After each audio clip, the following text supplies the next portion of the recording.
DYF ani Rajya সম্মেলন সংযোজকা সাংগরং সাল town hall নগ সালনি রেগৈ সংযোজকা DYF ani Rajya সম্মেলন ফিল BC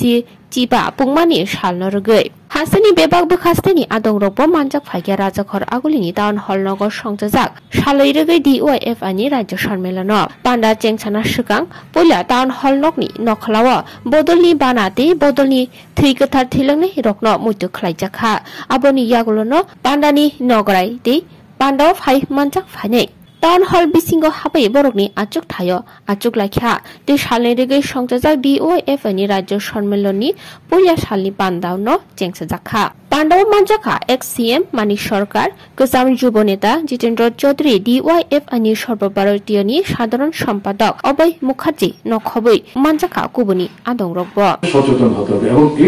আমি রাজ্যের কথা বললাম দেশের ক্ষেত্রে তো আলোচনার মধ্যে আসলো রাজ্যে এখন যে অবস্থান নিয়ে আমাদের মধ্যে বিভাজন তৈরি করার চেষ্টা করছে এটাকে কাউন্টার করতে হবে এগুলো চলবে এবং সামনের দিনে একটা বৃহত্তর সংগ্রাম আসছে আপনার জন্য অপেক্ষা করছে আপনারা অনেকে নানাভাবে হিসেব নিকেশ করতে শুরু করেছেন ঘরে বসে আঙুলের কোড়ে করে হিসাব করলে কিছু লাভ হবে না রাস্তায় আসতে হবে সাহস দেখাতে হবে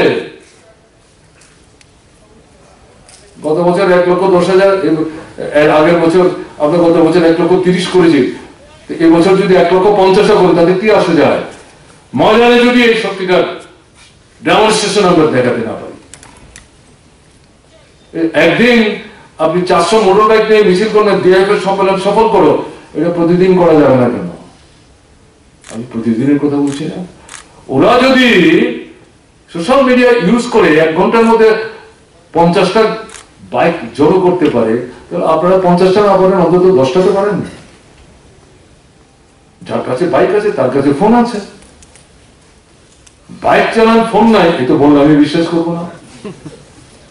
কেমন না আপনাকে তো মারামারি করতে কেউ বলছে না ওরা একটা গুলবাল পড়ে গেল আপনি পরে যান না 1 ঘন্টা পরে যান না আপনারা 10 জন যান 15 জন যান সাধারণের মধ্যে কি বার্তা গেল yes here is a force this is being grown এটা ডেভেলপ করছে হচ্ছে না কোথায় আনুষ্ঠানিকতার মধ্যে আর কদিন নিজেদের কাটতে রাখবেন রক্তদান শিবির আক্রমণ করছে সহ্য করেছেন এখন করবেন যারা আটকাবে আপনাদের রক্তদান শিবির ধরে তাদের বলো চলো তোমাকে নিয়ে হাসপাতালে যাবো আমাদের যখন দিচ্ছ না তুমি ওখানে গিয়ে রক্তদান এগুলো আমাদের বলে দিতে হবে কতদিন চলবে এটা কেন শূন্যপদ পূরণ হবে না হোয়াট ইজ মাই জব ঠিক আছে ভালো প্রোগ্রাম শেষ করে ভুলে যাচ্ছেন পার্শ্ব করতে হবে তো স্লোগানটা যেটা তুলবেন এখনকার যে বিষয় যেটা করা যায় করা সম্ভব এটা তো পার্শ্ব করতে হবে হোয়াট ইজ দ্যাট পার্সোনেন্স এই সবটা মিলিয়ে কিন্তু সামনের দিনে এগোতে হবে ডিফেন্সিভ তো অনেক হয়েছে এই অধিকার নিয়ে গেছে ওই অধিকার নিয়ে গেছে এগুলো রক্ষা করতে হবে ফিরে আনতে হবে সঙ্গে সঙ্গে নতুন কথা বলতে হবে নতুন কথা বলে নতুন বিষয় আদায় করার জন্য অফেন্সিভে যেতে অফেন্সিভ মানেই কিন্তু লাঠি সুতা নিয়ে যাওয়া না এর পাশাপাশি অন্যদের কথা যেটা বললাম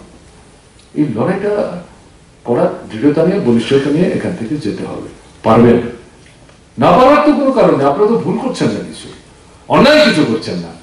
খারাপ কিছু করছেন না রক্তদান শিবির করছেন মানুষের জন্য এখন দেখলাম এই কনফারেন্সকে ভিত্তি করে অনেক আগে যেটা আমরা শুরু করেছিলাম এই বাচ্চাদের দিয়ে ছবি আঁকানো তারপরে কিছু আলাপ আলোচনার ব্যবস্থা করে সাহিত্যকর্ম সুযোগ থাকলে হয়তো নাটক টাটকও করতে পারতেন করতে হবে এগুলো খেলার মাঠে যান নিজেরা খেলায় অংশগ্রহণ করুন আয়োজন করুন আস্তে আস্তে নিজের এলাকার মধ্যে ছোট্ট করে DYF এর নাম বলার কি দরকার ঠিক কাণ্ড ড্রেন পরিষ্কার করতে গেলে একটা ফ্ল্যাগ কাঁধে নিয়ে চলে যাচ্ছে দিস ইজ রং বিজ্ঞাপিত হওয়ার চেষ্টা করবেন না তো কাজ করলে মানুষ জানবে কে করছে এটা সব জায়গায় একটা ফ্ল্যাগ আর একটা ছবি তারপরে এসেই বাড়িতে যাওয়ার আগে সোশ্যাল মিডিয়ায় পাঠিয়ে দিলাম দেখুন আমার ছবি এগুলো একটু কম করা ভালো এতটা প্রচার কি হওয়া উচিত না মানুষ জানবে এটা কে করলো এরকম একটা দৃষ্টি নিয়ে আপনি এগোন আপনি সঠিক পথে আছেন সময় লাগবে কিন্তু ultimately you will be victorious আপনি জিতবেন এই বিশ্বাস দৃঢ়তা নিয়ে এগোতে পারলে পর কে আটকাবে আপনাকে কেউ আটকাতে পারবে এই সাহস নিয়ে এগিয়ে যান, এই ভাবনা নিয়ে সম্মেলন থেকে বেরোন, এই প্রত্যাশা নিয়ে সম্মেলনের সার্বিক সাফল্য কামনা করে একটু বেশি সময় বলে ফেললাম। চাপ পড়লো কিনা আমি জানি না, যদি কারোর উপর চাপ করে আমাকে মার্জনা করবেন। ভালো থাকবেন, নমস্কার।